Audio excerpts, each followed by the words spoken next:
Hello दोस्तों, नमस्कार। कैसे हैं आप लोग? आशा करते हैं कि आप सब अच्छे होंगे। श्वेता ब्लॉग में आप सभी का स्वागत है। और आज है छठ पूजा और संध्या वाला अर्घ जो शाम में दिया जाता है। और छठ पूजा का आप सभी को ढेर सारा शुभकामना। आपका पूजा मंगल में हो। छठी मैया सभी की मनोकामना पूर्ण करे।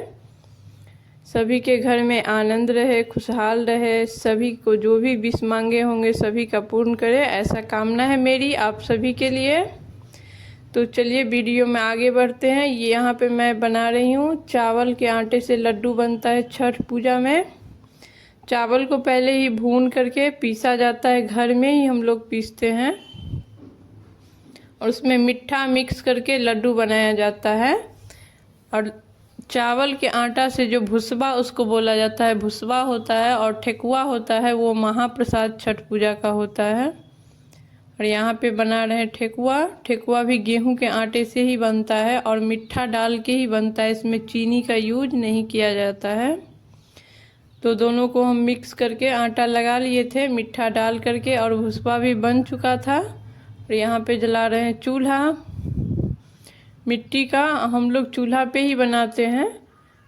आप गैस पे भी बनाता है लोग, गैस पे भी जो पूजा पाठ वाला गैस है उस पे भी बना सकते हैं। लेकिन हम लोग को चूल्हा जलावन आराम से मिल जाता है, क्योंकि गांव में पूजा हो रहा है तो चूल्हा पे ही बनाते हैं। इसमें सारा जितना भी चीज़ यूज होता है ना, वो नया ही होता है, पुराना नहीं करना चाहिए। और जो नहीं मिल पाता है वो आप कर सकते हैं, लेकिन यहाँ पे सब कुछ इजीली मिल जाता है नया, इसीलिए सारा चीज़ नया ही यूज होता है। तो यहाँ पे मैं ठकुआ बना रही हूँ। ठकुआ को शेप दे रही हूँ डिजाइन वाला सांचा पे, और फिर फ्राई कर लेंगे। उसके बाद घाट पे जाने की तैयारी होगी। और छठ पूजा का ना बहुत ज़्यादा ही महत्व है। इसमें कहा जाता है कि आप सच्चे मन से जो भी मन्नतें मांगेंगे वो अवश्य पूरा होता है। और बहुत श्रद्धा पूर्वक सभी लोग करते हैं। और ख़ास करके जो संतान के लिए जो मन्नतें करती है, उन कितना आदमी को हम लोग देखे हैं कि उनको पूरा हुआ है। जो बढ़ती छठ करती है और घाट पर जाती है, प्रणाम करके खोइच देती है अगर बढ़ती, तो उनको संतान 1-2 साल में प्राप्ति होता है। ऐसा बहुत सा हम लोग देखे हुए हैं, इसीलिए बहुत ज़्यादा महत्व है छठ पूजा का। और यहाँ पे हम ना दौरा सजा रहे हैं। चावल के आटा में हल्दी मिक्स करके, अहिपन होता है ये, वो लगाएंगे। उसके बाद सिंदूर, उसके बाद डालेंगे पान सुपारी, नारियल। इसमें सारा प्राकृतिक नेचुरल चीज़ ही यूज होता है। नेचर से रिलेटेड ये पर्व होता है, आर्टिफिशियल इसमें कुछ भी नहीं जाता है। तो उस ज़्यादा इसमें फल फ्रूट ही चढ़ता है। बनाया जाता है सिर्फ भुसबा और ठकुआ, 2 ही प्रसाद घर में बनाया जाता है। तो देखिए यहाँ पे डाल दिए हैं नारियल, केला। उसके बाद जितना सीजनेबल फल होता है, अरबी, सिंघाड़ा, ओल, शकरकंदी, उसके बाद कुसियार या ईख जो बोलते होइएगा। और डंठल वाला जो कच्चा हल्दी होता है वो, आदि, अदरक पत्ता वाला, ज़मीन से पत्ता लगा हुआ ही निकाला जाता है, वही वाला चढ़ता है। उसके बाद 5-7 तरह का फल और महाप्रसाद ठेकुआ और भुसबा डाल करके अर्घ दिया जाता है। जितने अर्घ होते हैं 4 या 5, 7, सबके घर में अलग अलग होता है। मेरे यहाँ 4 होता है। सभी में फल डाला जाएगा और 5-5 ये ठेकुआ और भुसबा डाला जाएगा। और एक दीपक लगा करके और तैयार हो गया। अब इसको ले करके जाया जाता है पोखरा पे, और वहाँ पे अर्घ दिया जाता है शाम में। और ये है अर्तक पात इसको बोलते हैं, ये डालना एकदम अनिवार्य है। आप इसमें कुछ कम ज़्यादा कर सकते हैं, वो चलेगा, लेकिन ये जो लाल कलर का जो पेपर आता है उसमें कुछ सामग्री आती है, वो डालना ही डालना होता है। और एक दिया लगा लेंगे। अर्घ तैयार हो गया। थोड़ा सा फूल रख देंगे। और ये देखिए, ये छठ पूजा ही ऐसा पूजा है जो कलश में जल नहीं भरा जाता है। इसमें सारा प्रसाद जितना हम अर्घ में डाले हैं उतना सारा प्रसाद इस कलश में डाल करके वहाँ पे चढ़ाया जाता है।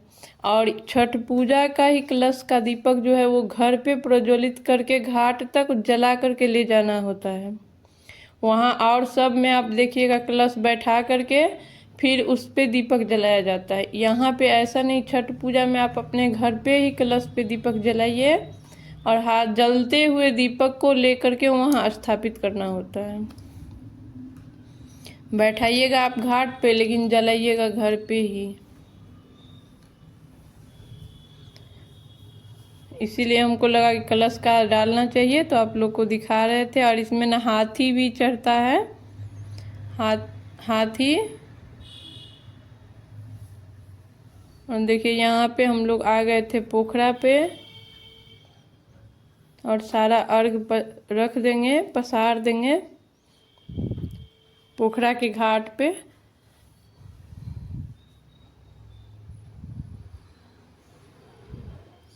थोड़ी देर के बाद ना हाथ उठेगा, सूरज अस्त होने से पहले। अभी 3 बज रहा था, लगभग समझिए ना 4 साढ़े 4 बजे हाथ उठेगा।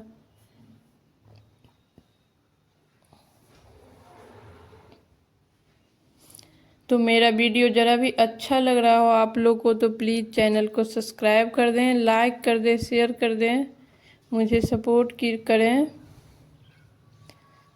अब यहाँ पे सभी लोग आ चुके थे, और मेरी 1-2 और आंटी है, वो उन लोग का भी था, तो उन सब का भी दीपक मैं लगा रही थी सभी के अर्घ पे। 1-2 आदमी देखिए अभी भी बाकी है, थोड़ा सा घाट खाली था। और ये संध्या अर्घ दिया जा रहा है। मेरी मम्मी है, मेरी मम्मी छठ करती है, मैं छठ नहीं करती हूँ। और मेरे घर पे होता नहीं है, इसीलिए मैं हर साल मायके ही आती हूँ। देखिए हाथ पे जो हाथ रखिए आंचल के नीचे, उस पे अहिपन सिंदूर लगाया जाता है। उसके बाद एड़तक पात, पान सुपारी या फूल डालना होता है। सीरा सिंदूर, पान सुपारी या एड़तक पात हम दे रहे हैं। और सबसे पहले जो दही होता है ना, दही का हाथ उठाया जाता है। खरना के रात में ही पहले दूध गर्म करके दही जमाया जाता है, फिर बाद में खीर बनाया जाता है। तो उसी दही से पहले दही का अर्घ दिया जाता है, उसके बाद कोई और अर्घ। तो अभी दही का अर्घ दे रही है मेरी मम्मी।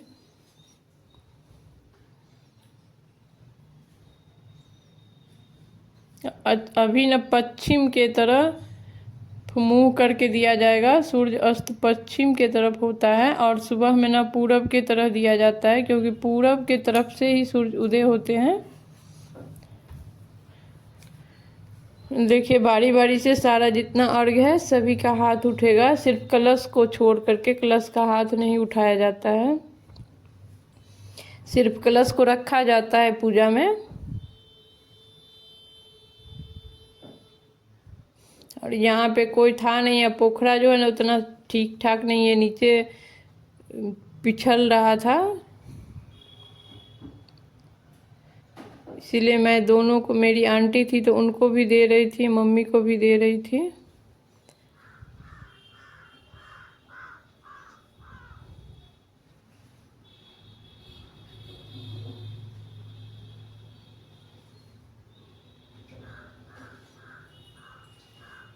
और सारा हाथ उठने के बाद नैवेद्य दिया जाता है मिट्टी का। ये शाम में ही दिया जाता है, जितना अर्घ होता है उतना, जैसे खरना में दिया जाता है उसी तरह जितना अर्घ है उसका डबल दिया जाएगा। 2-2, एक अर्घ का 2 नैवेद्य। और फिर जो व्रत कर रही है वो देगी 2 व्रत का मिट्टी से।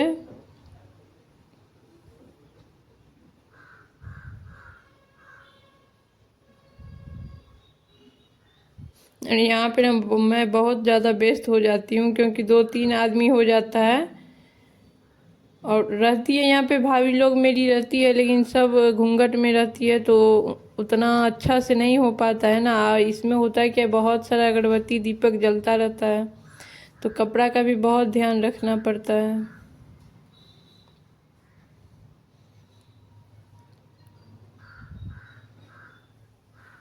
और बहुत सारे ऐसे भी लोग करते हैं कि फास्टिंग नहीं करते हैं, लेकिन पूजा जो है वो करते हैं।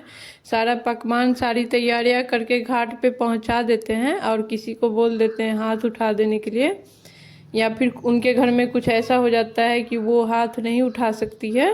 अभी मेरी मम्मी वही कर रही है। मेरी एक चाची का तबीयत खराब है तो उनका उठा रही है।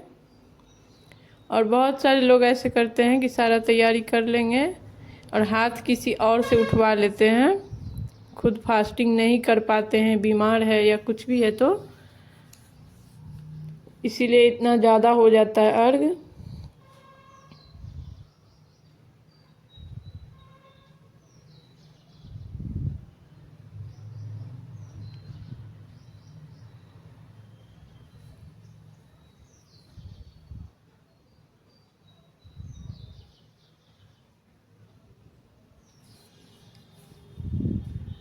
अब दूसरा का समाप्त हुआ, अब तीसरा हो रहा है। आप लोग देख रहे होइएगा कि 3 बार 4 बार दही का उठा रही, और बारी बारी से सभी अर्घ उठा लेंगे हाथ। और जो पानी में खड़ा होते हैं ना, वो सारा हाथ उठ जाएगा सभी लोगों का, तब वो बाहर निकलेंगे। और देखिए यहाँ पे सारा अर्घ का हाथ उठ चुका था, और मेरी मम्मी यहाँ पे कर रही थी जो मिट्टी से नैवेद्य दिया जाता है वो वाला पूजा। और उसके बाद सारा अर्घ समेट करके अभी हम लोग घर चले जाएंगे, और भोर में आएंगे 2 बजे 2:30 बजे भोर में फिर से सुबह का अर्घ दिया जाएगा। तो इस नैवेद्य को जो भी दे रही है उसको सुबह में जब हाथ उठेगा तब उसको हटाया जाता है, मतलब भसा दिया जाता है। तो सभी नैवेद्य पे सिंदूर पिठार लगाएगी और औंकड़ी फूल अक्षत चढ़ाएगी। जैसे गौरी गणेश का पूजा होता है उसी तरह ये नैवेद्य का पूजा होता है। और यहाँ पे हो चुका था, सारा हाथ उठ चुका था। अब हम सामान को समेट रहे थे। सभी लोग जो पानी में खड़े हैं वो बाहर आएंगे, और यहाँ पे बहुत भीड़ रहता है, बहुत लोग करते हैं। तो कैसा लगा आप लोग को वीडियो, कमेंट में ज़रूर बताइएगा। आज का वीडियो यहीं पे समाप्त करते हैं, फिर भोर का अर्घ का वीडियो के साथ उपस्थित